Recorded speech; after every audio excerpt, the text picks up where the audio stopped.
She wore the same green uniform every Tuesday and Thursday, teaching knots to children who would rather be playing video games. Ann Mitchell, 52, stood in the community center basement, patiently showing a group of 10-year-olds how to tie a bowline for the third time that afternoon. Her voice was soft but clear, never raised, never impatient. "Remember," she said, holding up the rope, "the rabbit comes out of the hole, around the tree, and back down the hole." Little Sarah Thompson giggled. "You always say it the same way, Miss Ann." Anne smiled gently. "Some things are worth repeating until they stick." The children didn't know that Anne had once taught the same knot to mountain rescue teams across 3 continents. They didn't know that her steady hands had once secured ropes for climbers on the world's most dangerous peaks, or that she had been featured on the cover of Mountain Rescue magazine 3 times. To them, she was just the quiet scout leader who knew everything about camping and always brought homemade cookies to meetings. The community center basement smelled of old coffee and floor wax, with a faint undertone of cleaning solution that never quite masked the mustiness of a room that rarely saw natural light. Fluorescent lights hummed overhead, casting harsh shadows on the cinder block walls, painted cheerful yellow in an attempt to make the space more welcoming. Anne had been coming to this room twice a week for 8 years now, transforming it from a neglected storage space into a place where children learned skills their parents had forgotten. She had arrived in this small Colorado town on a gray November morning 8 years ago, driving a blue Honda Civic packed with everything she owned. The town of Cedar Falls wasn't much to look at. A main street lined with aging storefronts, a few churches, an elementary school, and about 3,000 people who had chosen quiet rural life over the chaos of larger cities. It was exactly what Anne had been looking for. Somewhere anonymous, somewhere safe, somewhere she could disappear and start over. The transition hadn't been easy. For the first year, Anne had struggled with insomnia, jumping at every unexpected sound, her body unable to adjust to a life without adrenaline. She'd taken a job at the local library, spending her days reshelving books and helping elderly patrons with their research, trying to find peace in the mundane rhythms of small-town life. But her hands had shaken every time she'd handled rope or climbing equipment in the library's outdoor recreation section, memories flooding back unbidden. It was Margaret Chen who had suggested the Scout program. Margaret had noticed Anne's extensive knowledge of outdoor skills during a casual conversation about hiking trails, and she'd sensed that Anne was someone who needed a purpose, a way to channel her obvious expertise into something positive. "Miss Anne," called out Timothy Rodriguez, Tom's youngest son, "can you show us the one that looks like a pretzel again?" Anne chuckled. "You mean the figure 8 knot?" "Of course." She picked up another length of rope, her fingers moving with practiced ease that spoke of thousands of repetitions in conditions ranging from sweltering desert heat to bone-numbing Arctic cold. The children gathered closer, watching intently as she formed the loops and passes that created the distinctive pattern. What the children saw was a patient teacher with graying brown hair pulled back in a simple ponytail, wearing sensible shoes and a uniform that had seen better days. What they didn't see were the calluses on her palms from years of handling climbing ropes in sub-zero temperatures, or the small scar on her left wrist from a rappelling accident in the Rockies, or the way her eyes automatically scanned every room for exits and potential hazards, a habit that 8 years of civilian life hadn't erased.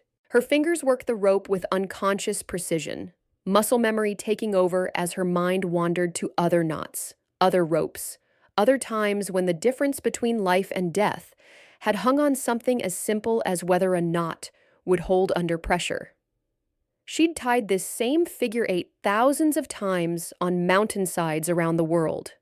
On Denali in Alaska, where she'd led the rescue of 3 stranded climbers during a week-long blizzard. On Mont Blanc in France, where she'd pioneered new techniques for high-altitude helicopter extractions, on peaks in the Himalayas, where the thin air made every movement an effort and every decision critical. Those had been different times, when Ann Mitchell was a name spoken with respect in rescue circles worldwide. She'd been the youngest person ever certified as a Level 5 mountain rescue specialist, the first woman to lead an international rescue training program, and the author of 2 textbooks on technical rescue operations that were still used in training programs around the globe. "Now, who wants to try?"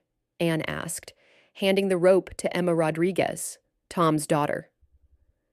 Emma took the rope with serious concentration. At 9 years old, she was one of Anne's most dedicated students, always arriving early and staying late to practice whatever skill they'd learned that day. Her father was the town's fire chief, and Emma had inherited his practical nature and attention to detail. She reminded Anne of herself at that age, determined, fearless, eager to learn everything about the world around her. "Like this?" Emma asked, carefully forming the loops with her small hands. "Almost," Anne said, gently adjusting the girl's position. "Remember, the working end needs to follow the same path as the standing line. That's what gives the knot its strength. In a real situation, your life might depend on tying this correctly." The words slipped out before Anne could stop them. For 8 years, she'd been careful to keep her explanations simple, age-appropriate, focused on the fun aspects of outdoor skills rather than their life or death applications.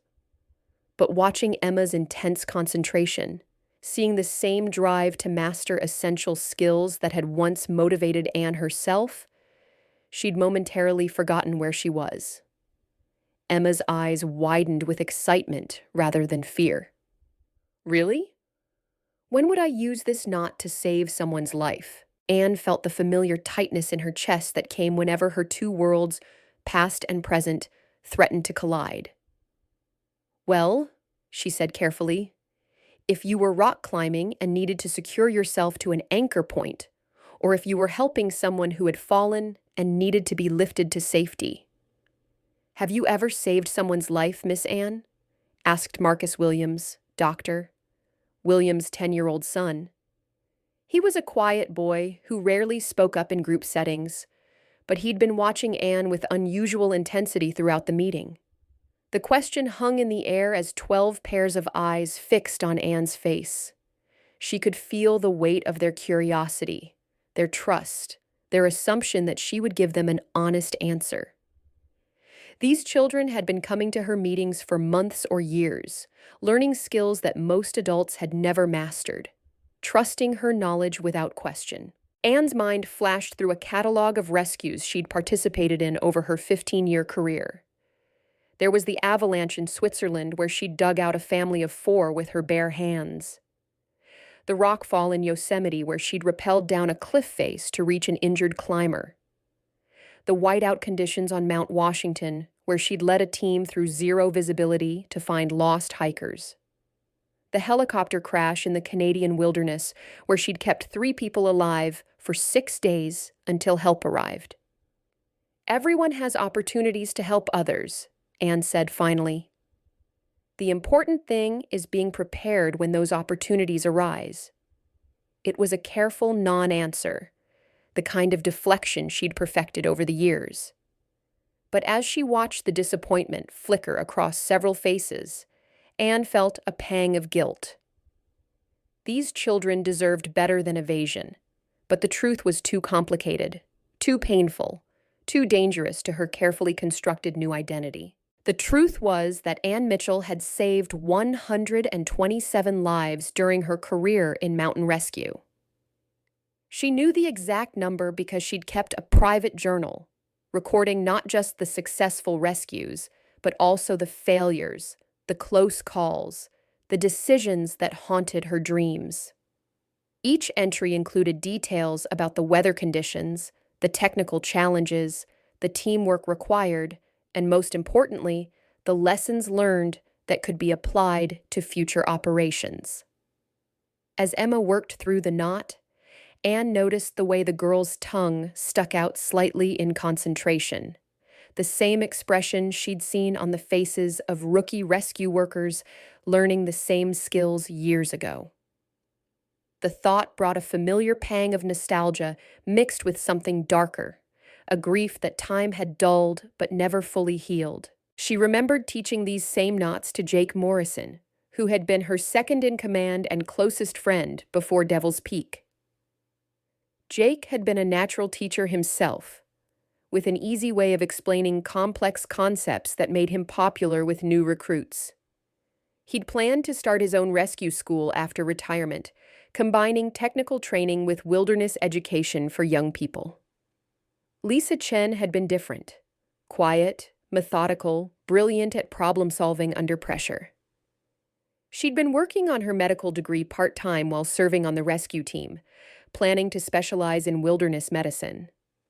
Her research on hypothermia treatment had been groundbreaking, and she'd been invited to present her findings at an international conference just 2 weeks after Devil's Peak. Ryan Walsh had been the youngest member of their team, barely 22, but already showing the kind of instinctive understanding of mountain environments that couldn't be taught.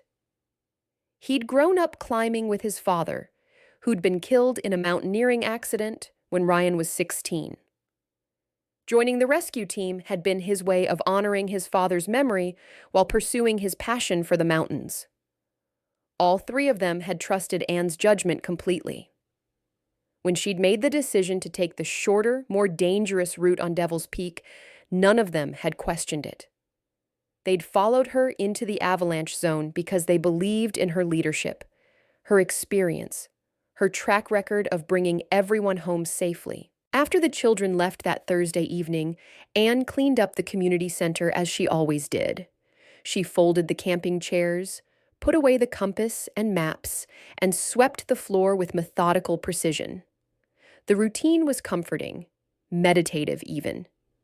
Each week, she arranged the chairs in the same circle, placed the materials on the same folding table, and created the same safe space where children could learn and explore without the weight of real-world consequences.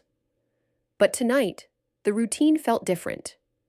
Emma's question about saving lives had stirred up memories that Anne usually kept buried deep. As she swept, she found herself thinking about the children she'd rescued over the years. A 12-year-old who'd fallen into a crevasse on Mount Rainier, a group of teenagers caught in a flash flood in the Colorado wilderness, twin brothers who'd gotten lost during a family camping trip and spent 3 days alone in the woods before her team found them. All of those children had gone home to their families because of decisions Anne had made, routes she'd chosen, risks she'd calculated correctly. But Jake, Lisa, and Ryan would never go home to anyone because of one decision she'd gotten wrong. Margaret Chen, the community center director, often stayed late on meeting nights, catching up on paperwork in her cramped office upstairs. She was a kind woman in her 60s who'd taken a chance on Anne 8 years ago when she'd walked in looking for volunteer opportunities.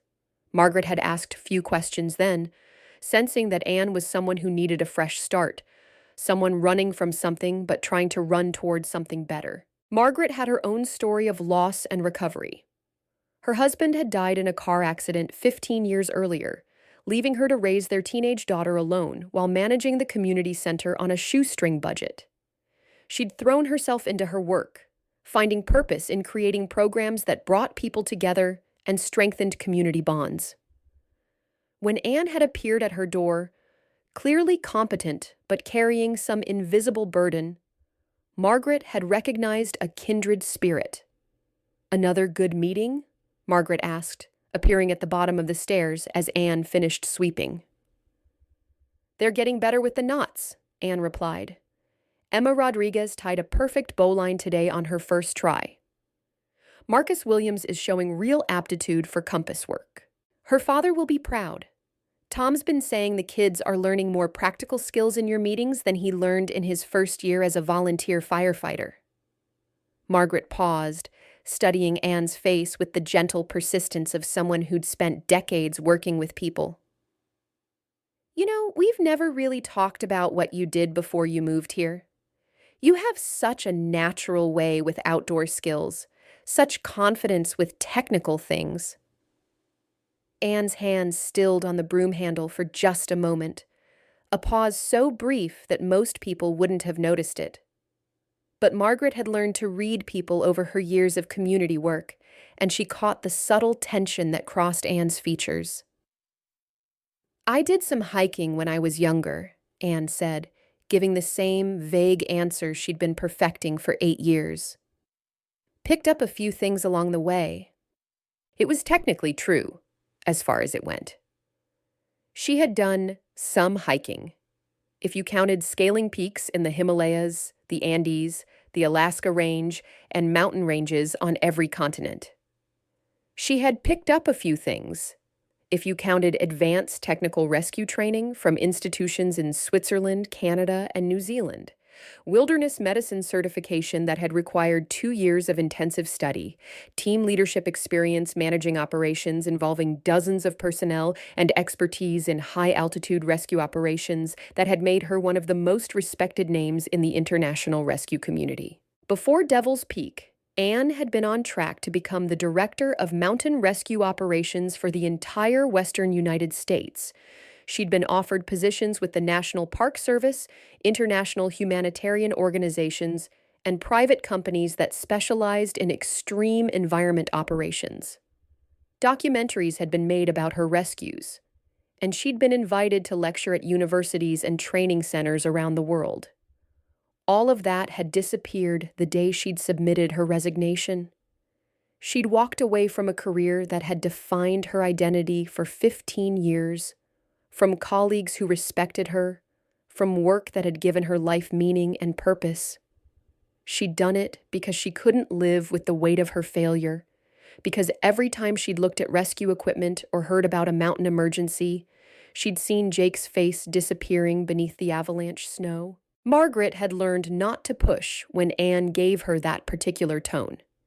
There was something in the way Anne's voice flattened, the way her shoulders set that suggested deeper waters, stories that weren't meant to be shared in casual conversation. Margaret respected boundaries, but she also recognized pain when she saw it. Anne Mitchell was clearly someone who had walked away from something important, something that had shaped her profoundly. Well, whatever you learned, you're teaching it well, Margaret said gently. These kids are lucky to have you. The janitor, Mr. Peterson, waved goodbye as Anne locked up. He was a retired postal worker who'd taken the part-time custodial job to stay busy after his wife passed away 3 years earlier. Anne had always appreciated his quiet presence and the way he kept the building spotless, without ever making anyone feel like they were in his way. He reminded her of the support staff she'd worked with on various rescue operations. Unsung heroes who made everything possible through their dedication to doing essential work well. Harold Peterson had his own connection to the mountains, though he'd never mentioned it to Anne. His son had been a climber, part of the community that Anne had once moved in. Harold had heard the name Anne Mitchell before, though he'd never made the connection to the quiet woman who taught children about outdoor skills. He'd kept newspaper clippings about some of her more famous rescues, proud that someone with such credentials was now part of their small community, but he'd never said anything because he sensed she didn't want her past discussed. Same time Tuesday, Miss Anne. Same time Tuesday, Mr. Peterson. Anne drove home in her small blue Honda Civic, past the main street shops that were mostly closed by 8 p.m., past the old Methodist church with its white steeple glowing under a streetlight, to her tiny house on Maple Street. The drive took exactly 7 minutes, a route she'd memorized completely within her first week in town. She knew which stoplights cycled longest, which intersections had poor visibility, where the road surface was uneven. Old habits died hard, and situational awareness had been drummed into her during years of operating in environments where a moment of inattention could be fatal. The house was a 1950s ranch style with white siding and green shutters, surrounded by a carefully tended garden that was her pride and joy. She'd bought it with cash 8 years ago, a simple transaction that didn't require much explanation or paperwork. The previous owners had been an elderly couple, the Hendersons, who'd maintained it well and had been charmed by Anne's obvious appreciation for the property's quiet charm. Mrs. Henderson had died the year before Anne arrived, and Mr. Henderson had been ready to move to assisted living. He'd been delighted to sell the house to someone who promised to maintain the garden his wife had loved. Anne had spent hours listening to his stories about the plantings, learning which flowers bloomed when, which vegetables grew best in the local soil, which trees needed special care. The garden had become Anne's therapy. Working with her hands in the soil, nurturing growing things, watching seasons change in a predictable cycle, it had all helped ground her in a way that no amount of counseling had achieved. She'd expanded the vegetable garden, added a greenhouse for starting seedlings, and created a small orchard of fruit trees that were just beginning to mature. The neighborhood was quiet and tree-lined, the kind of place where children rode bicycles on the sidewalks until streetlights came on, where neighbors waved to each other from their front porches, where the biggest excitement was usually the annual 4th of July block party. Anne had chosen it deliberately for its ordinariness, its distance from the mountains that had once defined her life, its promise of an existence measured in small, safe increments rather than life-or-death decisions. Her neighbors had gradually accepted her as part of the community fabric. The Johnsons next door often asked her advice about their struggling tomato plants. The Martinez family across the street had learned to turn to her when their teenage son needed help with outdoor education projects for school. Mrs. Chen, no relation to Margaret at the corner house, regularly invited Anne for tea and conversation, sensing that she was someone who might be lonely, but was too proud to admit it. Inside, the house reflected its owner's practical nature and hard-won wisdom about what truly mattered. The furniture was simple and well-made, mostly pieces she'd picked up at estate sales and refinished herself during long weekend hours when staying busy was the only way to keep difficult memories at bay. The walls were painted in soft, neutral colors: sage green in the living room, warm cream in the kitchen, pale blue in the bedroom, chosen for their calming effect rather than any design statement. The living room contained a comfortable sofa, a reading chair positioned to catch the afternoon light, and built-in bookshelves that Anne had filled with novels, gardening guides, and local history books. Notably absent were any books about mountaineering, rescue techniques, or outdoor adventure, subjects that had once filled her personal library but were now too painful to keep around. The only decorations were a few landscape photographs she'd taken during walks around the local lake, images that captured the gentle beauty of her adopted home without any of the dramatic grandeur that had once called to her from the world's great mountain ranges. She'd deliberately chosen scenes that spoke of peace rather than adventure, of contemplation rather than conquest. The kitchen was Anne's favorite room, with its vintage tile counters and deep farmhouse sink that reminded her of her grandmother's house in Iowa. She'd modernized the appliances but kept the original character, creating a space that felt both functional and homey. This was where she spent her evenings, grading papers from her part-time job at the local elementary school, planning scout activities, and slowly sipping tea while the sun set behind the maple trees that gave her street its name. Her job at the elementary school was another piece of her carefully constructed new life. She worked as a substitute teacher and aide, helping with outdoor education programs and basic first aid training. The principal, Maria Santos, had been delighted to find someone with Anne's obvious expertise, even if the exact extent of that expertise remained mysterious. Anne particularly enjoyed working with the 5th and 6th graders, children old enough to understand basic safety concepts, but young enough to still be excited about learning new skills. She'd introduce concepts like map reading, basic first aid, and weather awareness into the curriculum, always framing them as practical life skills rather than emergency preparedness. The work was satisfying in its simplicity, helping children learn fundamental skills, watching them discover confidence in themselves, making small but meaningful contributions to their development. It was a far cry from the high-stakes world she'd left behind, but it filled her days with purpose and kept her connected to the community. That night, as she did every night, Anne sat in her kitchen with a cup of chamomile tea and looked at the photograph on her refrigerator. It showed 5 people in climbing gear, standing on a snowy mountain peak, arms around each other's shoulders, huge smiles on their faces. Anne was in the center, younger, stronger, her hair darker and pulled back in a ponytail.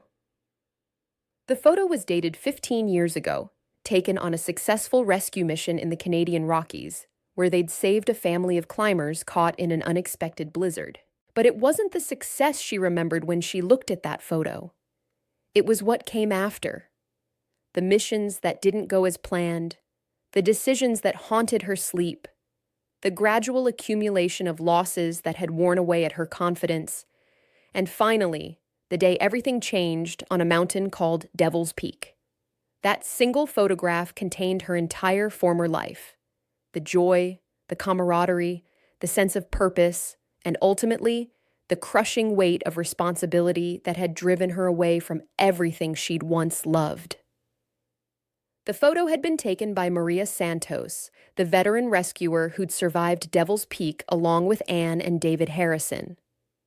Maria had sent it to Anne during her first year in Cedar Falls, along with a letter expressing her concern about Anne's disappearance from the rescue community.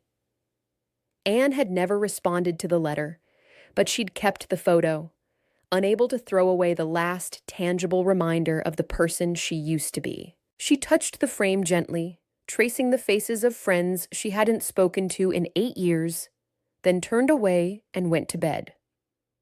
The bedroom was sparse, containing only a double bed with a handmade quilt her grandmother had given her, a small dresser painted white, and a bookshelf filled with nature guides and classic novels. Books chosen for their ability to transport her to other worlds without triggering memories of her past. But hidden in the back of her closet, behind the sensible dresses and practical shoes that made up her current wardrobe, was a large duffel bag that Anne hadn't opened in 8 years. The bag contained climbing gear that had cost thousands of dollars and represented the best equipment available for high-altitude rescue work. There were ropes rated for extreme conditions, hardware forged from aerospace-grade materials, clothing designed to keep a person alive in temperatures that could kill within minutes. The gear had been carefully maintained before storage, cleaned and inspected according to the protocols Anne had followed religiously throughout her career. More than that, the bag contained a lifetime of memories she'd tried to leave behind. Memories of mountains climbed, lives saved, friends lost, and choices that couldn't be undone. Each piece of equipment had its own history. The ice axe that had helped her climb out of a crevasse in Alaska, the headlamp that had guided her through a night-long search in complete darkness, the medical kit that had saved a climber's life when they were 4 hours from the nearest hospital. Sometimes, late at night when sleep wouldn't come, she could hear the mountain calling to her. Not the gentle hills that surrounded their town, but the real mountains, the ones with ice and rock and thin air, where life and death decisions had to be made in seconds, where being strong and smart and brave wasn't always enough to guarantee that everyone would come home alive. On those nights, Anne would lie in bed and remember the weight of a pack loaded with rescue gear, the bite of cold air in her lungs at 14,000 feet, the sound of a helicopter approaching through clouds to extract an injured climber.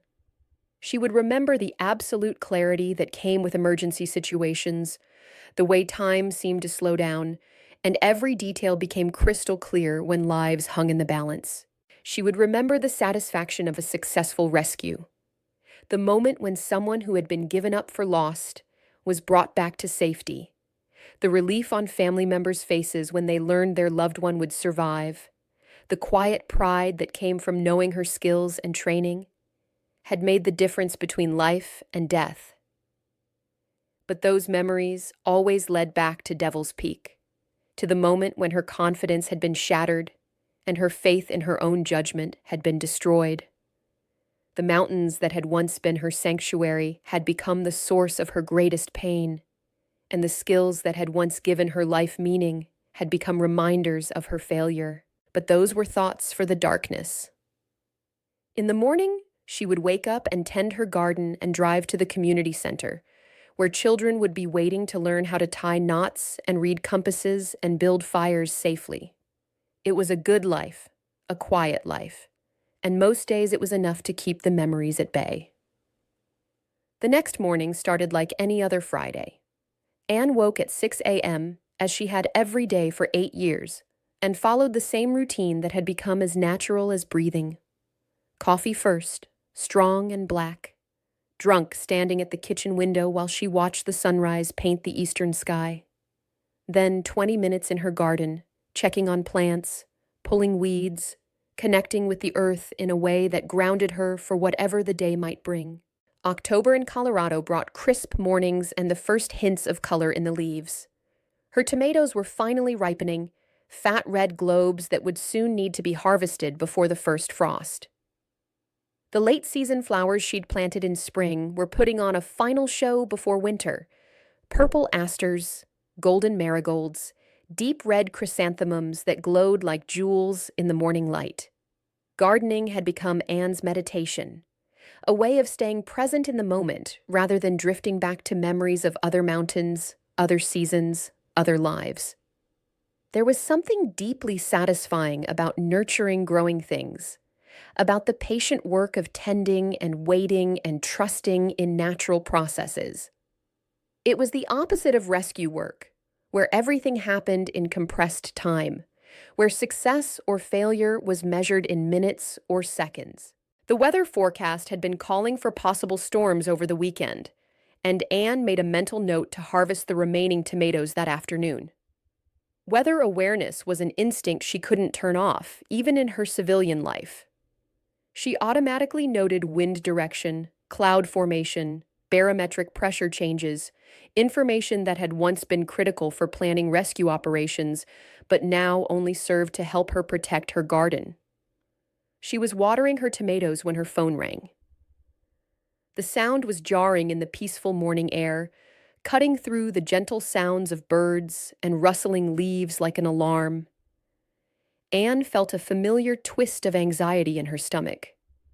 In her experience, early morning phone calls rarely brought good news, and the urgent double ring pattern suggested this wasn't a casual social call. "Anne, thank goodness you answered." It was Margaret Chen, the community center director. Her voice was shaking, tight with fear and exhaustion in a way Anne had never heard before. "What's wrong, Margaret?" "There's been a terrible accident up at Miller's Point. A landslide. The local rescue team is overwhelmed, and they're asking for anyone with outdoor experience to help. I know it's a lot to ask, but you know more about these things than anyone in town." Anne's hand tightened on the phone as her mind automatically shifted into assessment mode. Miller's Point was the mountain that overlooked their town, popular with hikers and campers because of its relatively easy trails and scenic views. She could see it from her backyard, usually peaceful and green. But this morning it looked different somehow, scarred and angry against the dawn sky, with what looked like a fresh gash running down its south face. "How many people are missing?" she asked quietly, her voice taking on a crisp, professional tone that she hadn't used in 8 years. "At least 12. A youth group from the next town over was camping near the peak when it happened around midnight. The main rescue team won't be here for hours, and the local volunteers—" Margaret's voice broke. "Anne, some of those kids might not have hours." Anne closed her eyes, feeling the familiar weight of responsibility settling on her shoulders like an old coat that still fit perfectly despite the years. She'd spent 8 years trying to forget this feeling, this moment when everything else fell away and only the mission mattered. But hearing Margaret's voice, knowing that children were trapped and hurt and running out of time, she felt something inside her shift and wake up, something that had been sleeping but never truly dead. The training kicked in automatically. Anne's mind began processing information. Time since the incident, 8 hours, likely injuries, trauma, hypothermia, possible crush injuries, weather conditions, clear but cold with more storms forecast, available resources, limited local volunteers, professional help hours away, and most critically, the rapidly diminishing window of opportunity for successful rescue. "I'll be right there," she said. After hanging up, Anne stood in her garden for a long moment, looking up at Miller's Point. The mountain had always been there, a benign presence on the horizon, part of the peaceful backdrop of her new life. But now it felt different, urgent, demanding, calling to skills she'd tried to bury. She thought about the children who might be trapped beneath tons of rock and earth, about their families waking up to the worst news imaginable, about the local rescue team who would be doing their best with limited resources and experience. She thought about Jake Morrison, who would have already been halfway up the mountain by now, moving with the controlled urgency that had made him such an effective rescue leader. She thought about Lisa Chen, who would have been calculating medical priorities and treatment protocols based on the limited information available. She thought about Ryan Walsh, who would have been studying the mountain face, identifying the safest routes for approaching the disaster area. All of them would have wanted her to go. All of them would have expected her to use her skills when lives were at stake, regardless of her personal fears or the pain it might cause her to return to that world. Then she went inside and opened the closet. The duffel bag was dusty but intact, pushed far back behind years of civilian clothes. As Anne pulled it out, her hands were shaking slightly, not from fear, but from the sudden rush of adrenaline that came with the prospect of using skills she'd thought were retired forever. Inside, wrapped carefully in plastic to protect them from moisture and dust, was the gear that had once been as familiar to her as her own hands. Climbing harness worn smooth from thousands of uses. Helmet that had protected her head on mountains around the world. Ropes that could hold the weight of multiple people in freefall. Anchoring devices forged from aircraft-grade aluminum. First aid supplies that could mean the difference between life and death in the wilderness. All of it maintained and ready, as if some part of her had always known this day would come. As she checked each piece of equipment, Anne felt muscle memory taking over. Her hands automatically tested carabiners, examined rope for signs of wear, verified that medical supplies were still within their expiration dates. The gear had been stored properly, following protocols she'd developed over years of experience, and everything was in perfect condition despite the 8 years of storage. She dressed quickly in hiking boots that still fit perfectly, cargo pants with pockets designed for carrying essential gear, and a technical jacket that had kept her warm at 20,000 feet. Looking in the mirror, she was surprised by what she saw. Not the middle-aged scout leader in her sensible uniform, but someone who looked ready for action, capable and determined. The transformation was startling, as if putting on the gear had awakened something that had been dormant but never truly gone. As she drove toward Miller's Point, Anne's mind shifted into a mode she hadn't accessed in years. She began thinking about terrain, weather conditions, equipment needs, and rescue protocols. The local radio station was broadcasting updates about the landslide, and she listened carefully, building a mental picture of what she might find when she arrived. The reporter mentioned unstable conditions, blocked access roads, and the possibility of additional slides, all factors that would complicate any rescue operation. The drive to Miller's Point took her through the heart of town, past the elementary school where she worked, past the community center where she taught children to tie knots, past all the landmarks of her quiet civilian life.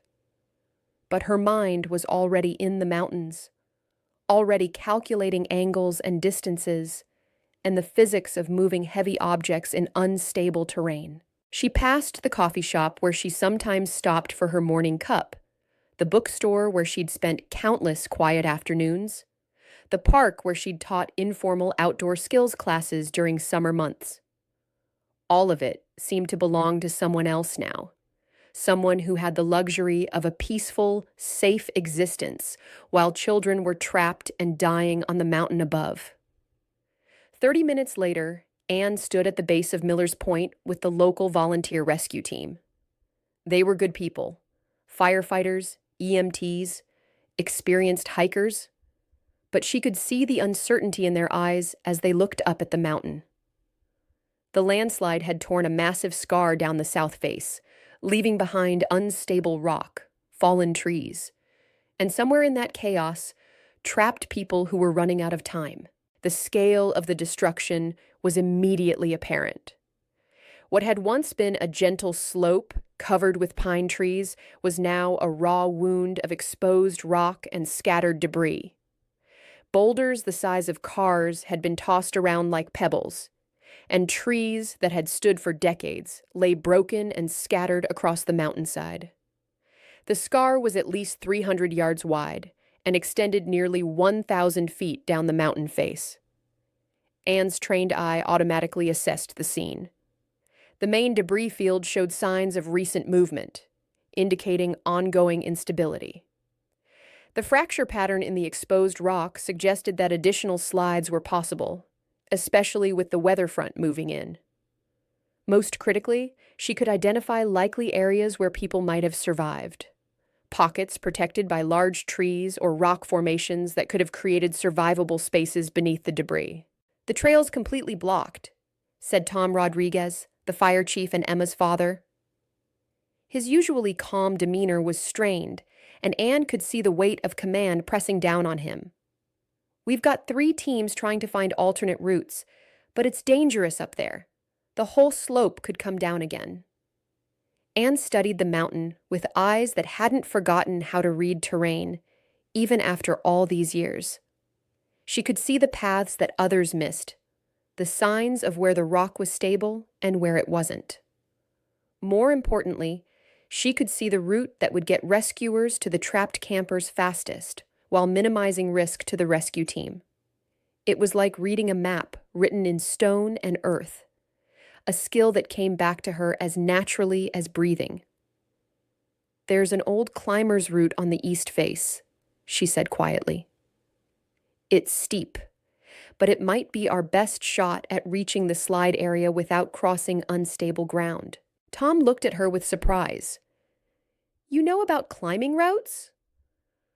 "I used to hike a lot," Anne said simply, falling back on her standard deflection. She didn't mention the rescue certifications that had expired years ago, or the mountains she'd climbed on 3 continents, or the team she'd once led through situations just like this one. She just pulled on the spare helmet Tom offered and checked the radio they gave her, her hands automatically performing equipment checks that had once been second nature. But as she prepared to head up the mountain, Anne noticed something that made her pause. Among the rescue volunteers was a familiar face, David Harrison, now 26 and working as a paramedic in the next county over. She'd known him as a rookie on her rescue team, before she'd moved to their town, back when she was still Ann Mitchell, the mountain rescue specialist, rather than Ann Mitchell, the scout leader. David hadn't noticed her yet. Focused as he was on checking his medical equipment with the same methodical precision she'd taught him years ago. But Anne knew that if he saw her, if he recognized her, her carefully constructed new life would be over in an instant. The quiet scout leader would disappear, replaced by all the questions and expectations and memories she'd spent 8 years trying to escape. David had been 22 when he'd joined their team, fresh out of paramedic training and eager to apply his skills in the mountains he'd grown up exploring. Anne had been his mentor, teaching him not just the technical aspects of mountain rescue, but the mental discipline required to make life or death decisions under extreme pressure. He'd been a quick learner, with natural instincts for reading terrain and weather conditions. For a moment, she considered backing away, letting the local team handle the rescue without her. But then she heard Tom Rodriguez talking quietly into his radio, his voice tight with concern about time running out and the possibility of losing people who might be saved with immediate action, and she knew she couldn't walk away. She pulled her helmet down low and turned her face away from David as she began the climb up the east face. The climb up the east face was harder than Anne remembered any climb being. Not because the route was particularly difficult. It wasn't, compared to some of the peaks she'd conquered in her younger days. But because her body was 52 now instead of 37. Her knees ached in ways they never had before. Her breathing was heavier than it should have been, and her hands weren't quite as steady as they once were. But her mind was sharp, sharper than it had been in years. As she climbed, muscle memory took over completely. Her body remembered how to find handholds in the rock, how to test each step before committing her weight, how to move efficiently over difficult terrain while conserving energy for the work that lay ahead. More importantly, her mind remembered how to think like a rescuer, how to assess risk, and make split-second decisions that could mean the difference between life and death. The East Face route was one she'd discovered years ago during a training exercise, back when she was still learning the area around Cedar Falls. It wasn't marked on any trail maps, but it provided a relatively safe path to the upper reaches of Miller's Point, while avoiding the unstable areas where landslides were most likely to occur. The route required technical climbing skills, but nothing beyond what a competent mountaineer could handle. As she climbed higher, Anne began to see evidence of the disaster that had struck in the night. Trees torn from their roots and scattered like matchsticks. Boulders the size of cars that had been hurled hundreds of yards from their original positions. And everywhere, the raw smell of disturbed earth and broken rock. The distinctive scent that came with geological violence. The landslide had been massive, probably triggered by the heavy rains they'd had the week before, combined with some geological instability in the mountain's structure. Anne could read the story written in the devastation around her. How the water had saturated the soil, how the weight had built up until the mountainside could no longer hold together, how gravity had taken over and sent thousands of tons of rock and earth cascading down toward the valley below. From her vantage point on the east face, Anne could see the full scope of the disaster. The youth group had been camping in what normally would have been a safe area, well away from any obvious geological hazards. But the landslide had originated much higher up the mountain than anyone would have predicted, in an area that had shown no previous signs of instability. She reached the landslide area 40 minutes ahead of the main rescue team. The destruction was worse than it had looked from below. Tons of rock and earth had swept down the mountain, burying the campsite where the youth group had been staying. Trees lay scattered like matchsticks, and the air was thick with dust that made breathing difficult and visibility poor. But Anne could hear something the others couldn't yet. Voices, faint but desperate, calling for help from somewhere beneath the debris. Her trained ear could distinguish between different types of calls, some panicked, some weak with exhaustion, some with the controlled urgency that suggested someone was trying to organize others. Most importantly, she could hear enough voices to know that at least some of the missing campers were still alive. She activated her radio. "Base camp, this is Anne. I've reached the slide area. I can hear survivors calling. I'm going to try to locate them." "Anne, wait for backup," came Tom's voice, crackling with static from the radio transmission. "It's not safe to go in alone." Anne looked at the unstable pile of rock and earth in front of her.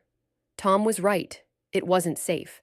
The whole area could shift again at any moment, burying anyone who ventured onto the debris field. Every step carried the risk of triggering another slide, of becoming a victim rather than a rescuer. But those voices were getting weaker, and help was still 30 minutes away. In her years of rescue work, Anne had learned that the golden hour, the critical time period when intervention could make the difference between life and death, was not a metaphor. Every minute of delay reduced the chances of survival for people trapped in situations like this. Hypothermia, shock, and internal injuries all worsened with time, and some of those voices already sounded like people who were running out of strength. She thought about the protocols she'd helped develop for situations exactly like this. The standard procedure would be to wait for additional personnel, establish a command structure, conduct a thorough safety assessment, and then proceed with a carefully coordinated rescue operation. Those protocols had been written in blood, learned from disasters where rescuers had become victims by rushing into unstable situations. But Anne also knew that protocols were guidelines, not absolutes.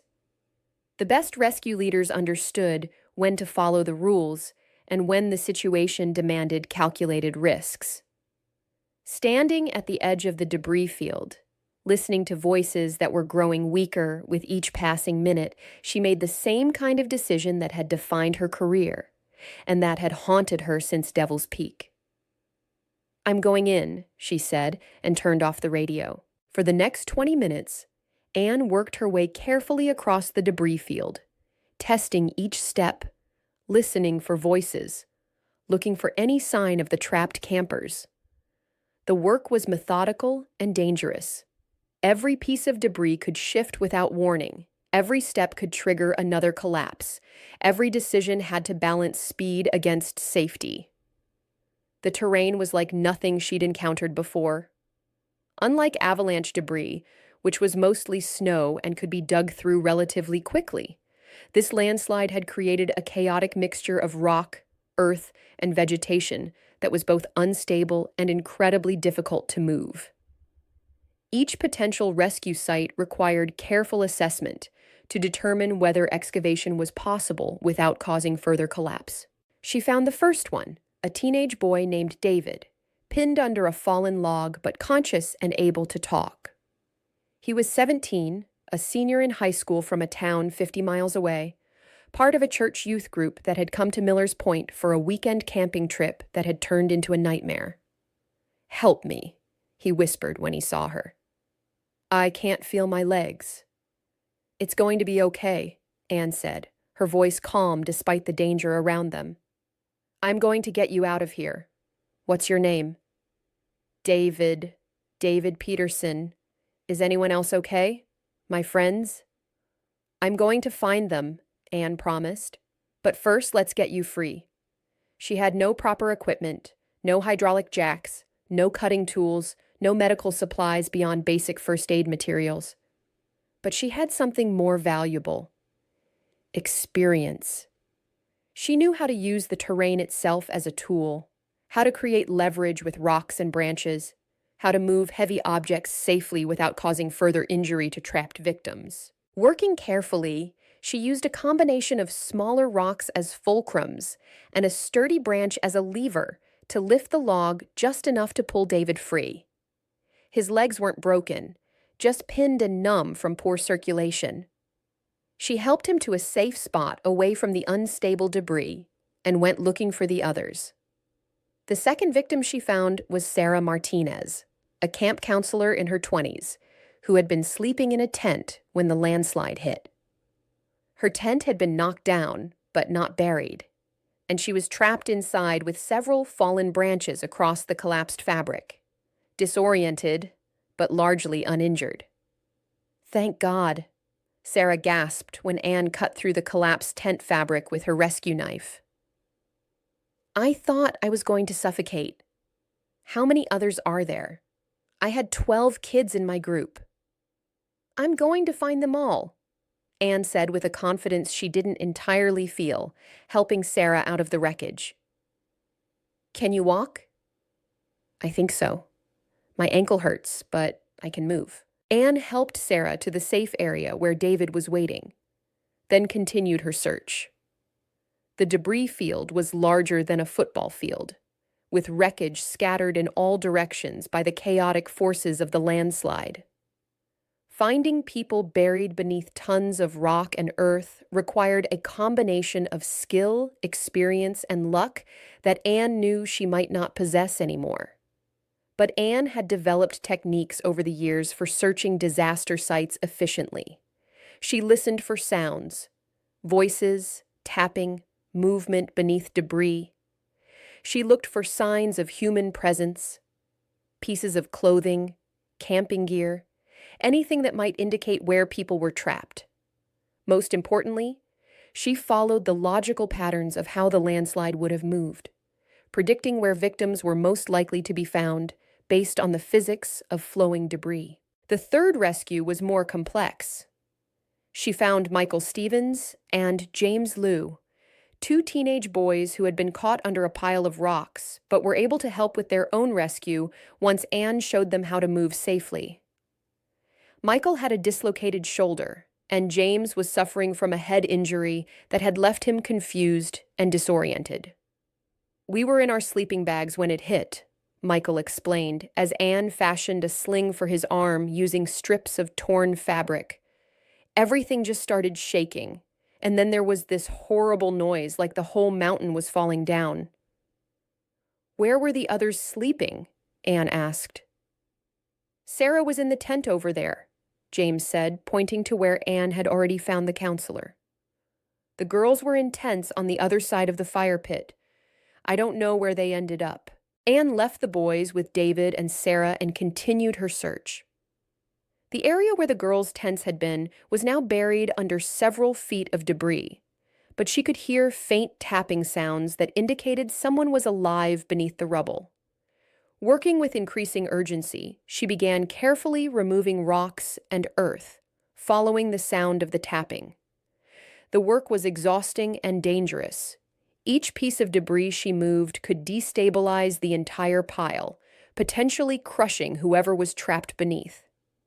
After 20 minutes of careful excavation, she found Emma Rodriguez, not to be confused with the Emma from Anne's scout group, a 15-year-old girl who was scared and crying, but physically fine, trapped in a small pocket created by several fallen trees that had formed a natural shelter.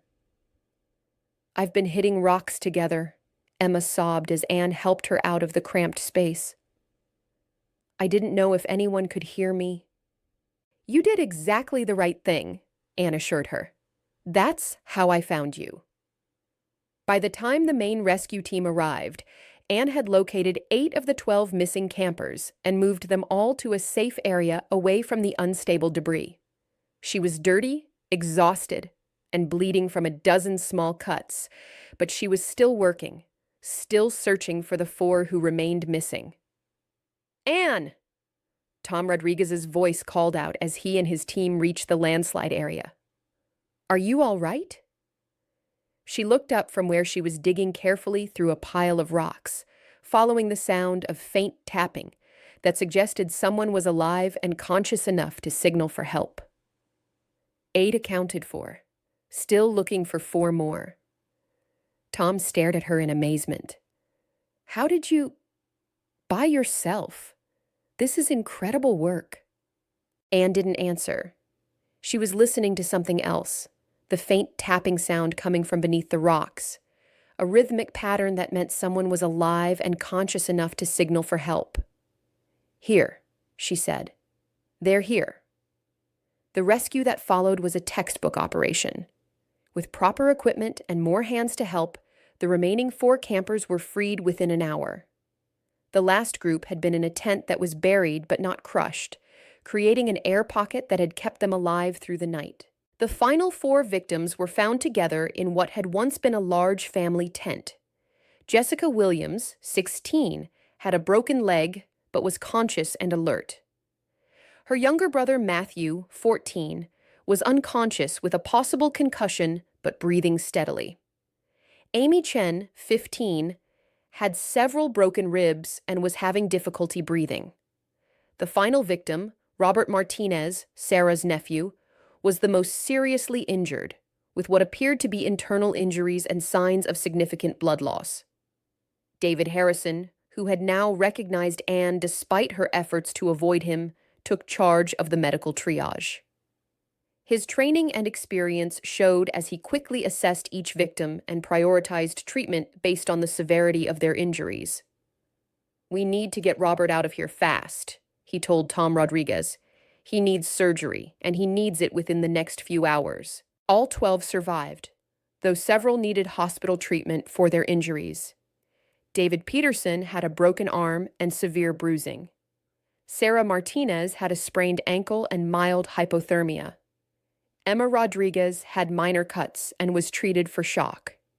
Jessica Williams required surgery to repair her broken leg. Matthew Williams spent 3 days in the hospital for observation due to his head injury. Amy Chen needed treatment for her broken ribs and developed pneumonia from debris inhalation. Robert Martinez required emergency surgery for internal bleeding, but made a full recovery.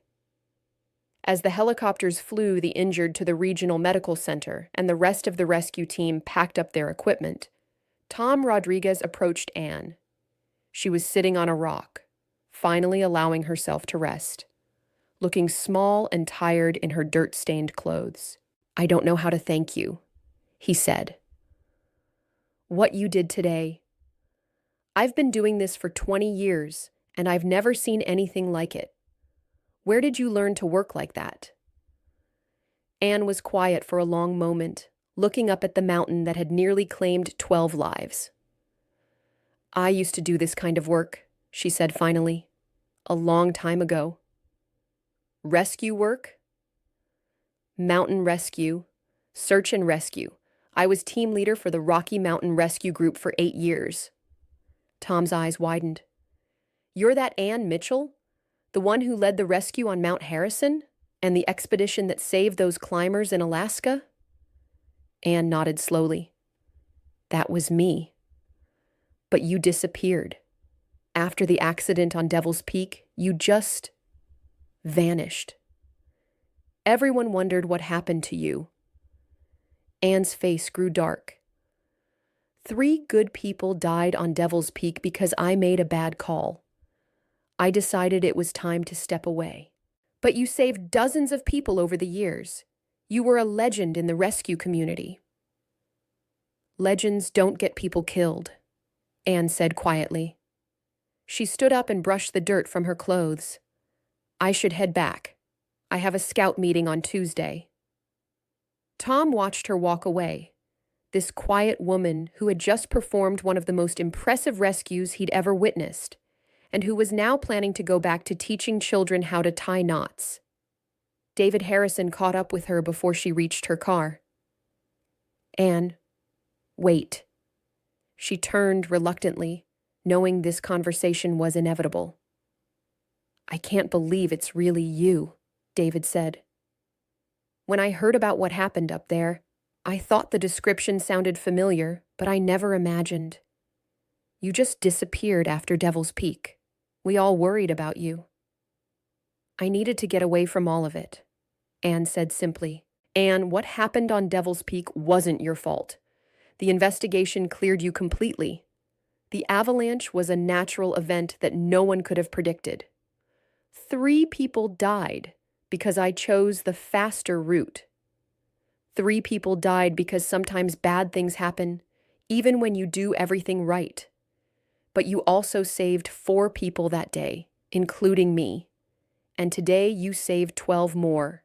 That matters." Anne felt tears threatening for the first time in years. "It doesn't bring back Jake and Lisa and Ryan. No, it doesn't.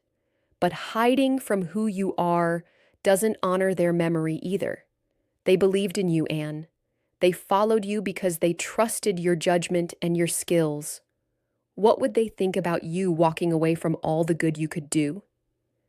She didn't answer, but she thought about it all the way home. But as Anne made her way down the mountain, she wasn't thinking about Tuesday's scout meeting. She was thinking about Devil's Peak and the day her old life ended. It had been a February morning in the Colorado Rockies, brutally cold with wind gusts that could knock a person off their feet. A group of experienced climbers had been caught in an unexpected storm high on the mountain's north face, and the Rocky Mountain Rescue Group had been called in to extract them. The stranded climbers were a family from Denver, parents and their adult children, who had been attempting a challenging winter ascent when the weather had turned against them. They were experienced mountaineers, but the storm had been far more severe than anything the Weather Service had predicted. By the time the rescue call came in, they had been trapped for over 10 hours in temperatures approaching minus 20 degrees Fahrenheit. Anne had been team leader for 3 years at that point, with a perfect record of successful rescues. She was 37 years old, at the peak of her physical and mental abilities, confident in her skills and her team. When they'd received the emergency call, she'd felt the familiar surge of adrenaline and purpose that came with every mission. The climbers were stranded at an elevation of 12,000 feet above the tree line, exposed to the full fury of the storm.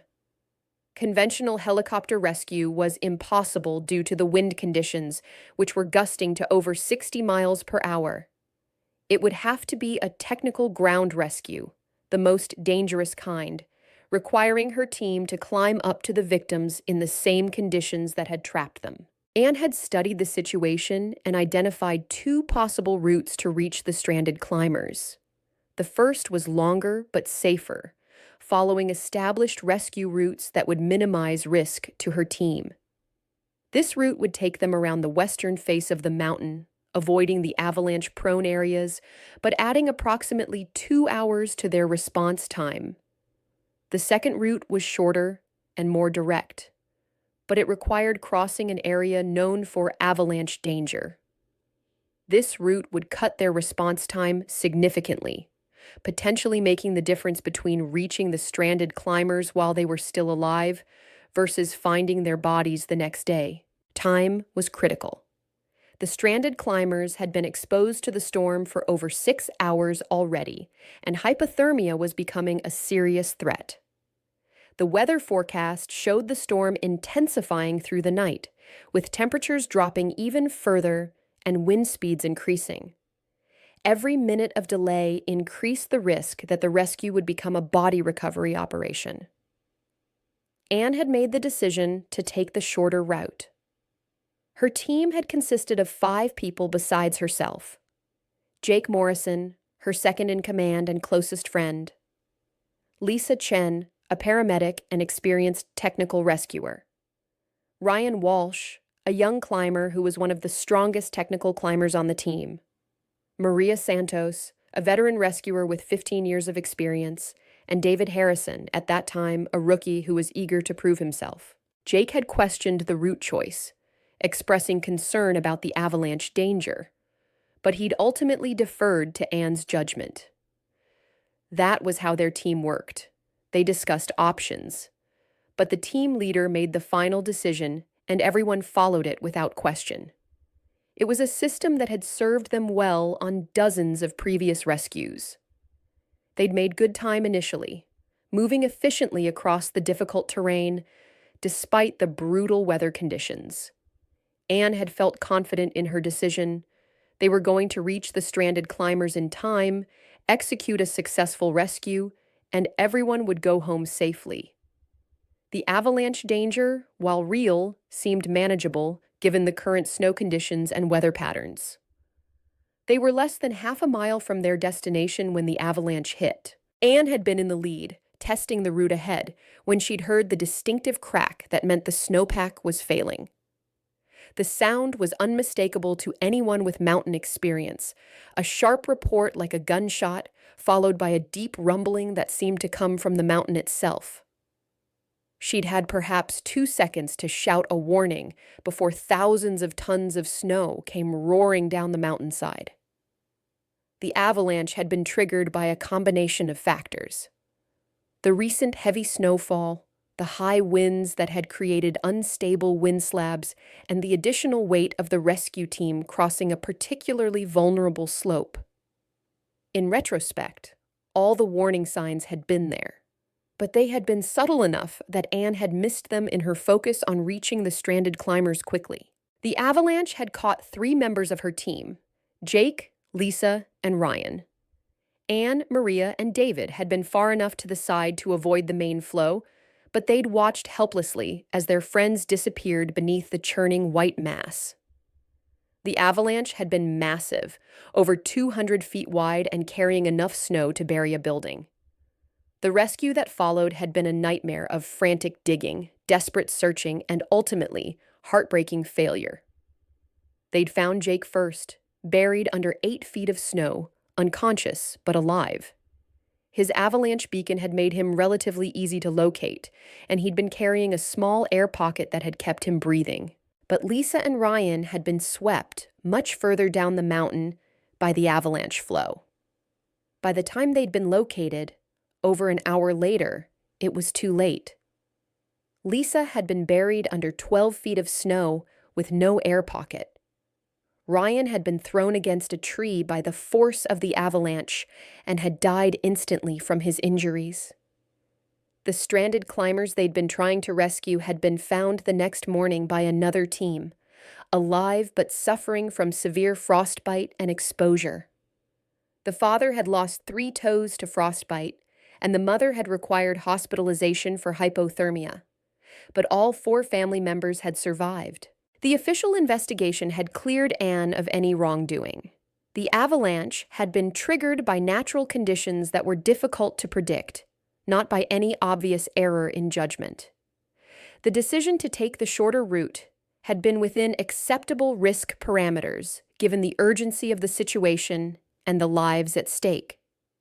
The inquiry had concluded that the deaths were a tragic accident, not the result of poor judgment or leadership failure.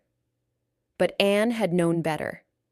She'd known that the safer route, while longer, would have avoided the avalanche zone entirely. She'd chosen speed over safety, prioritizing the lives of the stranded climbers over the safety of her own team. In the cold calculus of rescue work, she'd made a decision that had cost 2 lives to potentially save 4, and she'd never been able to forgive herself for it. The families of Lisa Chen and Ryan Walsh had never blamed her publicly, but Anne had seen the pain in their eyes at the funerals. Lisa's parents had been devastated by the loss of their daughter, who had been planning to finish her medical degree and specialize in wilderness medicine. Ryan's girlfriend had been pregnant with their first child, a son who would grow up never knowing his father. Anne had submitted her resignation from the Rocky Mountain Rescue Group the day after the funerals. She'd sold her house, liquidated her assets, and disappeared from the rescue community entirely. For the past 8 years, she'd been trying to build a new life, a safer life, where her decisions couldn't get people killed. But now, walking down Miller's Point with the satisfaction of a successful rescue behind her, Anne felt the old pull again. The sense of purpose, the knowledge that she had skills that could save lives, the understanding that some risks were worth taking when people needed help. She thought about the 12 young people who were alive tonight because she'd made the decision to use those skills again. She thought about their families, who would be hugging them instead of planning funerals. She thought about the difference between the catastrophic failure on Devil's Peak and the success on Miller's Point. Maybe, she thought, it was time to stop running from who she was. But Anne's story didn't end there. Word of the rescue spread quickly through the small town. By Monday morning, everyone knew that their quiet scout leader had once been one of the country's most accomplished mountain rescue experts. The local newspaper wanted to interview her. The regional TV station sent a reporter. The phone in her little house on Maple Street rang constantly with calls from journalists, old colleagues, and people who had read about the rescue online. The story had gone viral on social media, with the hashtag #Hero Scout Leader trending nationally. News outlets were calling it a remarkable rescue by retired mountain expert and the Scout Leader's secret past saves lives. Anne's photograph, taken at the rescue site, showed her looking exhausted but determined, and it was being shared thousands of times across various platforms. Anne didn't answer any of the calls or requests for interviews. She spent the weekend in her garden, trying to process what had happened and what it might mean for her carefully constructed new life. The rescue on Miller's Point had been everything she remembered about why she'd loved the work: the challenge, the teamwork, the profound satisfaction of saving lives. But it had also brought back all the pain she'd been trying to escape. On Saturday afternoon, she received an unexpected visitor. A black sedan pulled into her driveway, and a woman in her 40s stepped out, wearing a professional suit and carrying a briefcase. Anne recognized her immediately. Rebecca Thompson, who had been a junior rescue coordinator when Anne was still active and was now the regional director of emergency management for the state of Colorado. "Hello, Anne," Rebecca said as Anne opened the door. "I hope you don't mind me stopping by unannounced. I've been trying to reach you since Saturday." Anne invited her in, offering coffee that Rebecca gratefully accepted. They sat in Anne's small living room, and Anne could see Rebecca taking in the modest surroundings, the careful simplicity of a life deliberately lived small. "I have to say, you're a hard woman to find," Rebecca said. "When you disappeared 8 years ago, you really disappeared. It took considerable effort to track you down, even after the rescue on Miller's Point made the news." "I wanted to disappear," Anne said simply. "I know, and I understand why. But Anne, I'm here because we need you. The state is facing budget cuts that are decimating our rescue capabilities. We're losing experienced personnel to retirement and budget constraints, and we're not able to train replacements fast enough to keep up with demand." Rebecca pulled a folder from her briefcase and handed it to Anne. "These are the statistics from last year. Rescue calls are up 300% from 10 years ago, but our staffing levels are down by 40%. We're having to turn down requests for assistance, and people are dying because we don't have the resources to help them." Anne looked through the folder, her trained eye immediately understanding the implications of what she was seeing. The numbers painted a picture of a system under severe strain, stretched beyond its capabilities and beginning to fail. "What are you asking me to do?" Anne said, though she suspected she knew the answer. "Come back. Not as a field operative. I know you've made it clear that you're done with that, but as a trainer, a consultant, someone who can help us rebuild our capabilities and train the next generation of rescue professionals." "Rebecca, I appreciate what you're saying, but I left that world for good reasons." "Because of Devil's Peak?" "Anne, everyone in the rescue community knows what happened there. It was a tragedy, but it wasn't your fault. You made the best decision you could with the information you had. 2 people died because of my decision, and 4 people lived because of it. And yesterday, 12 more people lived because you were willing to use your skills again. That matters, Anne. That's your legacy, too." Rebecca leaned forward, her expression earnest. "Look, I'm not asking you to forget about Devil's Peak or pretend it didn't happen. I'm asking you to honor the memory of Lisa and Ryan and Jake by using your skills to make sure their deaths weren't in vain. They believed in you, Anne. They believed in the work we do. Don't let their sacrifice be meaningless." Anne felt the familiar tightness in her throat. "I need to think about it." "Of course, but Anne, don't think too long. Every day we delay means more people might die because we don't have the training and expertise we need." Rebecca left her business card and the folder of statistics. After she'd gone, Anne sat in her garden with a cup of tea, reading through the reports and thinking about everything that had happened since Friday morning. On Sunday evening, she received another visitor. Tom Rodriguez knocked on her door just as she was finishing dinner, still wearing his fire department uniform, his face serious but kind. "I hope I'm not intruding," he said. "I wanted to talk to you about what happened on Saturday." Anne invited him in, offering coffee that he politely declined. They sat in her small living room, surrounded by the quiet normalcy of her refuge. "The thing is," Tom said, "what you did up there wasn't just impressive rescue work.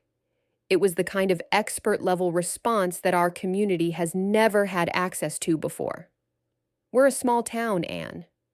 Our rescue capabilities are limited. We do our best, but we're mostly volunteers with basic training." Anne waited, sensing there was more coming.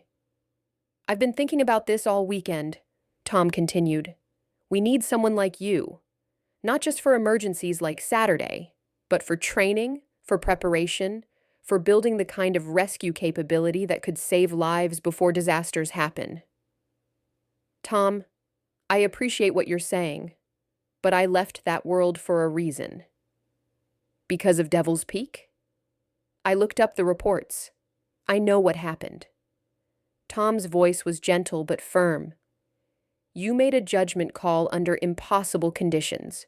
You saved 4 lives that day, even though you lost 2 others. That's not failure. That's the terrible mathematics of rescue work." Anne felt her throat tighten. "You don't understand. I was the team leader. Those people trusted me to make the right decisions, to keep them safe. I failed them." "No," Tom said quietly. "You made the best decision you could with the information you had. That's all any leader can do. And Anne, the people you saved on Saturday, their families don't think you failed. David Peterson's parents drove 2 hours yesterday just to thank you. Sarah Martinez wants to nominate you for a Civilian Heroism Award." They sat in silence for a moment, the weight of the conversation settling between them. "What are you asking me to do?" Anne finally said. "Help us build something. A real rescue program for this region. Training for our volunteers, better equipment, better protocols. You wouldn't have to go back to active rescue work if you don't want to. Just teach us what you know." Anne thought about her scout meetings, about the children who looked up to her, about the quiet life she'd built. Then she thought about the 12 people who were alive because she'd been willing to use her skills when they were needed. "I need to think about it," she said. Tom nodded and stood to leave. "Take all the time you need. But Anne, this community needs you. Not the you that you're trying to be, but the you that you actually are." On Monday morning, Anne received a phone call that changed everything. It was Margaret Chen calling from the hospital where she'd been visiting the rescued campers. "Anne, you need to hear this," Margaret said, her voice thick with emotion. "I'm here with Robert Martinez, the boy who was most seriously injured. He's going to be fine, by the way, thanks to how quickly you got him out of there. But Anne, he told me something that I think you should know." Anne waited. "He said that when he was trapped under all that debris, when he thought he was going to die, he kept thinking about the outdoor skills class you taught at the elementary school last spring. You remember? You came in and taught the 5th graders about emergency preparedness?" Anne remembered. It had been a one-time presentation that Maria Santos had asked her to do, part of a unit on personal safety. "Robert remembered what you taught them about staying calm in emergencies, about making noise to signal for help, about conserving energy and staying warm. He said those lessons are what kept him alive until you found him." Anne felt tears starting to flow for the first time in years. "Anne, you've been teaching these kids skills that save lives, not just rope knots and compass reading, but the kind of thinking that makes the difference between life and death. You never stopped being a rescuer. You just changed how you do it." That afternoon, Anne called Rebecca Thompson and accepted her offer to consult on rescue training programs. That evening, she told Tom Rodriguez that she would help establish a regional rescue training center. And on Tuesday evening, she showed up for scout meeting ready to be honest about who she really was. Instead of 10 children, she found 30 waiting for her in the community center basement. Word had spread, and parents had brought their kids from all over town. The basement was more crowded than Anne had ever seen it. Folding chairs had been set up in additional rows, and parents lined the walls, watching with curiosity and respect. Among them, she noticed several faces she didn't recognize, people from neighboring towns who had driven considerable distances to be there. "Miss Anne," said little Sarah Thompson, "my mom says you're a real hero." Anne hung up her jacket and pulled out the rope for knot practice, trying to maintain some semblance of normalcy. "Heroes are just people who do what needs to be done," she said. "Now, who remembers how to tie a bowline?" But the children weren't interested in knots that night. They had questions. Dozens of them. "Did you really climb mountains? Were you ever scared? Why did you stop? Will you teach us real climbing? My dad says you saved 12 people all by yourself." Anne looked around the room at the eager faces, children and adults alike, all waiting for her to say something, to explain herself, to be the person they now knew she was instead of the person she'd been pretending to be. She sat down in her usual chair and looked at the expectant crowd. For 8 years, she had tried to forget her old life, to be someone else, someone safer. But these people were looking at her the way her old team used to look at her, with trust, with excitement, with the belief that she could teach them something important. "All right," she said finally. "But first, we need to learn to do things properly. Mountain safety starts with understanding the basics. Who can tell me the most important rule of outdoor activities?" "Always tell someone where you're going," shouted Michael Peterson. "Very good. And the second most important rule?" "Never go alone," said Emma Rodriguez. "Excellent. And the third?" The children looked at each other uncertainly. "Always be prepared," Anne said. "Always know your limits, and always be ready to help others when they need it." The meeting that followed was unlike any Anne had ever conducted. She found herself talking not just about knots and compass reading, but about real mountain safety, about the principles of search and rescue, about the mental and physical preparation required for outdoor emergency response. For the first time in 8 years, Anne began to tell her story. She talked about her years in mountain rescue, about the climbs she'd made and the people she'd saved. She talked about the importance of training, of preparation, of understanding that outdoor skills weren't just hobbies, but potentially life-saving capabilities. The children listened with rapt attention, but it was the adults who asked the most pointed questions.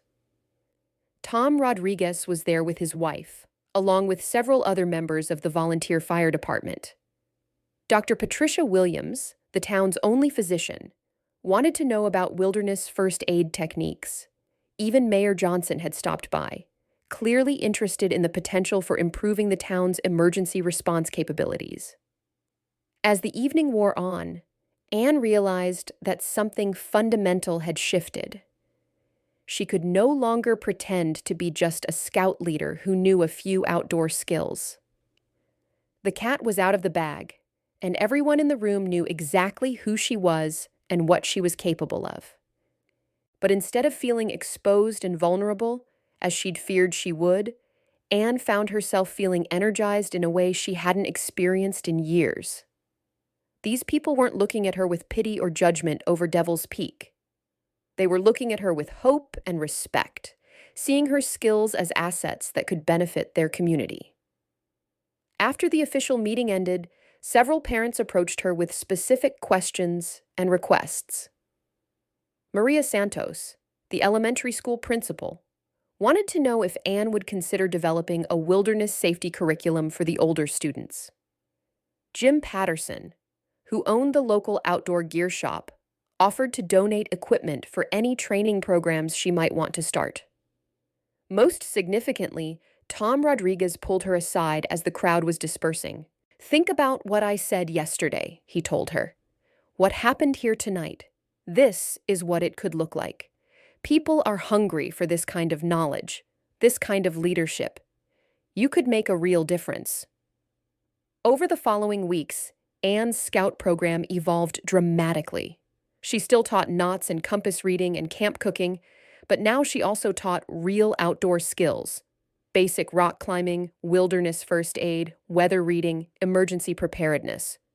The children learned not just how to tie a bowline, but why it mattered, how it could save a life.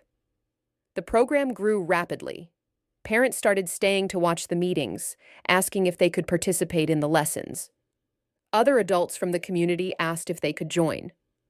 Word spread to neighboring towns, and soon Anne was fielding requests from parents who wanted to drive their children to Cedar Falls for her program. Dr. Williams approached her about starting an adult wilderness first aid course. The volunteer fire department asked her to train their members in technical rescue techniques. The county emergency management coordinator wanted to discuss establishing Cedar Falls as a regional training center for wilderness rescue operations. But perhaps most importantly, Anne began to heal from the trauma of Devil's Peak. Working with eager students, seeing the practical application of skills she'd spent decades perfecting, she began to remember why she'd fallen in love with mountain rescue in the first place. It hadn't been about the adrenaline or the danger.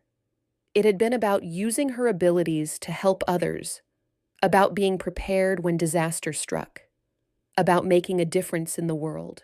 3 months after the Millers Point rescue, Anne made her decision. She approached Tom Rodriguez with a proposal. She would help establish a regional rescue training center, but on her terms. She would teach, but she wouldn't lead rescue operations. She would share her knowledge, but she wouldn't put herself back in the position of making life or death decisions for others. Tom agreed immediately. Within 6 months, they had established the Millers Point Wilderness Safety Institute, housed in a new building constructed behind the community center. The building had been funded through a combination of state grants, private donations, and a federal emergency preparedness program that Rebecca Thompson had helped them access. Anne became the chief instructor, teaching everything from basic outdoor skills to advanced technical rescue techniques. The Institute offered courses for recreational outdoor enthusiasts, professional rescue workers, and anyone interested in emergency preparedness. They had partnerships with community colleges throughout the region, offering certified training programs that met national standards. The Institute attracted students from across the region and beyond. Professional rescue workers came for advanced training in techniques that Anne had pioneered during her active years. Families came to learn basic wilderness safety before embarking on camping and hiking trips. Search and rescue volunteers from other counties came to upgrade their skills and learn new techniques. But perhaps most importantly for Anne, the Institute became a place where she could honor the memory of her lost teammates while building something positive for the future. She established the Jake Morrison Leadership Fund, which provided scholarships for young people interested in pursuing careers in emergency services. The Lisa Chen Medical Training Program offered advanced wilderness medicine courses for healthcare professionals. The Ryan Walsh Youth Climbing Program introduced children to safe climbing techniques and mountain awareness. Each program was designed not just to teach technical skills, but to instill the values that had defined Anne's former team: preparation, teamwork, selflessness, and the understanding that with great skill comes great responsibility. The first year of the Institute was challenging but rewarding. Anne found herself working longer hours than she had since leaving mountain rescue, but the work energized her in a way that her quiet civilian life never had.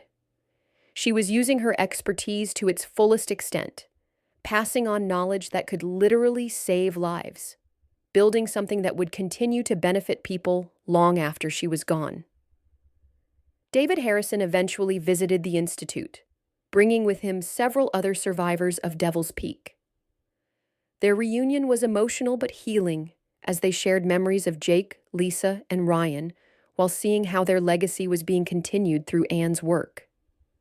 This is what they would have wanted, David told her as they stood in the training facility, watching a group of teenagers learn basic rescue techniques. They believed in passing on knowledge, in building something bigger than ourselves. You're doing that here. Anne also reconnected with Maria Santos, her former teammate who had survived Devil's Peak. Maria had gone on to become a training coordinator for a major search and rescue organization in California, and she became a regular visiting instructor at the Institute, helping to develop advanced curriculum and sharing her own expertise. The Institute's reputation grew quickly. Within 2 years, it was recognized as one of the premier wilderness safety training facilities in the western United States. Anne was invited to speak at conferences, to consult on rescue operations, and to contribute to the development of national training standards. But she remained grounded in her original mission, creating a place where people could learn the skills they needed to stay safe in the outdoors and to help others when emergencies arose. The Institute's motto, carved in stone above the entrance, read, "Prepared to serve, ready to save." On the second anniversary of the Millers Point rescue, the community held a celebration that drew hundreds of people. The 12 young people Anne had saved were all there, along with their families. Several had been inspired by their experience to pursue careers in emergency services, outdoor education, or medicine.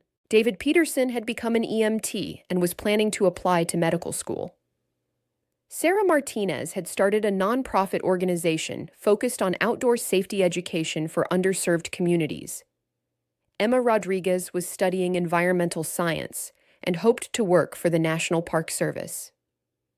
Robert Martinez, who had been the most seriously injured, had become a certified wilderness first aid instructor and was planning to attend the Institute's advanced rescue training program. But it was something that happened during the celebration that affected Anne most deeply. A young girl, maybe 8 years old, approached her as the event was winding down. "Miss Anne," the girl said, "my mom says you're the lady who saves people." "Well," Anne said, kneeling down to the girl's level, "I teach people how to save themselves and others. That's what's really important." "Will you teach me?" Anne smiled, thinking about all the children she'd taught over the years, all the skills she'd passed on, all the lives that might be saved by people who had learned from her. "I'd be honored to," she said. 5 years after the Millers Point rescue, Anne stood in the same community center basement where her journey back to purpose had begun. But now it looked completely different. The basement had been converted into a modern classroom, part of the expanded Institute facilities. The walls were lined with rescue equipment, training materials, and photographs documenting the hundreds of successful rescues that Institute graduates had participated in. She was preparing for an evening lecture on avalanche safety, part of an advanced winter rescue course. The audience would include professional rescue workers from across the region, along with serious recreational mountaineers and ski patrol members. It was exactly the kind of technical, high-level training that she had once thought she'd never be able to do again. But as she arranged her materials and checked her presentation slides, Anne's mind drifted to simpler times. She thought about little Sarah Thompson, now a teenager who was one of her most dedicated advanced students. She thought about Emma Rodriguez, Tom's daughter, who had grown into a confident young woman with serious outdoor skills and was considering a career in emergency management. She thought about the photograph that still sat on her refrigerator, now joined by dozens of others. Pictures of Institute graduates, successful rescues, training exercises, and celebrations. The original photo was still there, but it was no longer a source of pain. Instead, it had become a reminder of the journey that had brought her to this point, the losses that had shaped her, and the legacy that she was building. Anne had learned that you don't honor the dead by stopping your life. You honor them by living fully, by using your gifts, by making sure their sacrifice had meaning. Jake, Lisa, and Ryan had died doing work they believed in, work that saved lives and helped others, The best way to honor their memory was to continue that work, to pass on their values and expertise to the next generation. As the students began filing into the classroom, a mix of experienced professionals and eager newcomers, all united by their commitment to helping others in dangerous situations, Anne felt a deep sense of satisfaction. This was where she belonged, not hiding from her past, but embracing it, not running from her skills, but using them to their fullest extent. She had finally learned the lesson that had taken her 8 years to understand. You can't escape who you are, but you can choose how to use your gifts. You can let your failures define you, or you can let them teach you. You can run from responsibility, or you can embrace it and use it to build something meaningful. The Scout leader's secret was no longer a secret.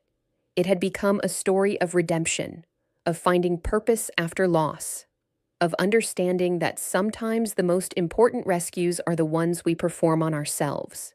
And as Anne began her lecture, looking out at the eager faces of people who had come to learn from her, she knew that Jake, Lisa, and Ryan would be proud of what she had built from the ashes of their tragedy.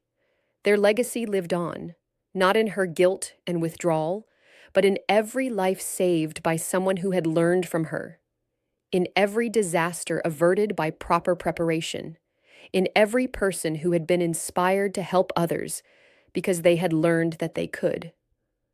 The quiet Scout leader who had once hidden her light under a bushel had become a beacon, drawing others to the life-saving work that she had never really stopped doing. She had just learned how to do it better, how to multiply her impact through teaching and inspiration rather than trying to carry the entire burden herself. In the end, Anne Mitchell had saved more lives through her teaching than she ever had through her direct rescue work. And perhaps most importantly, she had saved herself. If this story touched you, don't forget to like, comment, and subscribe. We'd love to hear what inspired you the most. And where in the world are you watching from? Let us know below.